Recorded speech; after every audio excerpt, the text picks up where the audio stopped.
AP deputy CM Pawan Kalyan కు మంత్రి Komatireddy Venkatareddy strong warning ఇచ్చారు. కోనసీమకు తెలంగాణ నేతల దిష్టి తగిలిందన్న పవన్ కామెంట్స్ కు కౌంటర్ ఇచ్చారు మంత్రి. తెలంగాణ ప్రజలను, తెలంగాణ రాష్ట్రాన్ని అవమానించేలా మాట్లాడారని మండిపడ్డారు.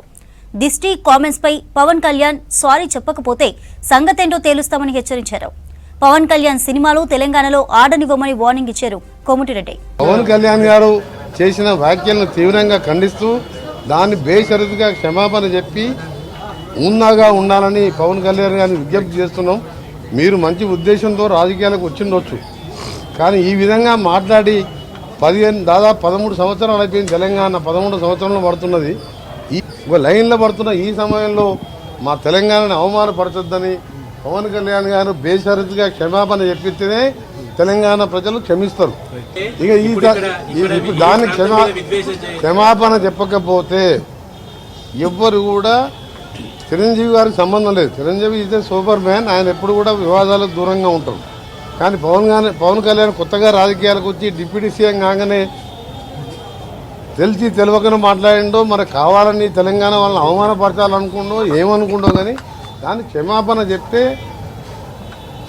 కనీసం ఆయన సినిమా 1-2 రోజులన్నా ఆడుతుంది.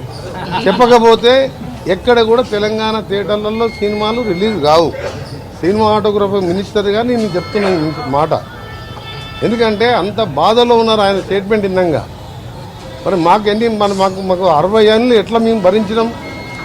ఎంత ఇప్పుడు వాళ్ళ దిష్టి కాదు, వాళ్ళు చేసిన ద్రోహంతో తెలంగాణ వాళ్ళు ఎంత అన్యాయం అయిపోయినాం.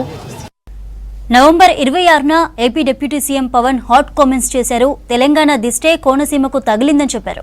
గోదావరి జిల్లాల పచ్చదనమే రాష్ట్ర విభజనకు కారణమైందని చెప్పారు. కోనసీమ చాలా పచ్చగా ఉంటుందని తెలంగాణ నేతలు అంటుండేవాళ్ళని, వాళ్ల దిష్టితో నేడు కోనసీమ కొబ్బరి చెట్లు మొండాలుగా లేకుండా పోయాయని అన్నారు పవన్. గోదావరి జిల్లాలో అన్నపూర్ణ అంటారు. రాష్ట్రం విడిపోవడానికి కూడా కారణం గోదావరి జిల్లాలో పచ్చదనమే. ఆ శాపం తగిలేసినట్టుంది.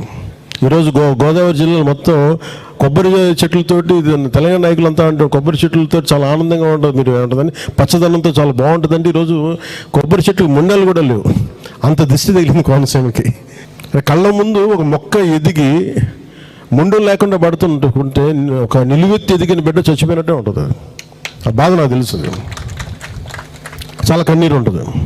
ఎందుకంటే నాకు దీనికి తగిలినంత దృష్టి నరుడి దృష్టికి నల్లరాయన పగిలిపోతుంటారు. అలాంటిది కోనసీమ పచ్చదనం ఎంతమంది కళ్ళలో పడి వాళ్ళందరూ దృష్టి తగిలి ఈరోజు మొండేలతో కొబ్బరి చెట్లు ఉన్నాయంటే దీనికి ఇంకా మనం కరెక్ట్ చేసుకోవాల్సిన అవసరం ఉంది, దీన్ని సరిదిద్దుకోవాల్సిన అవసరం ఉంది.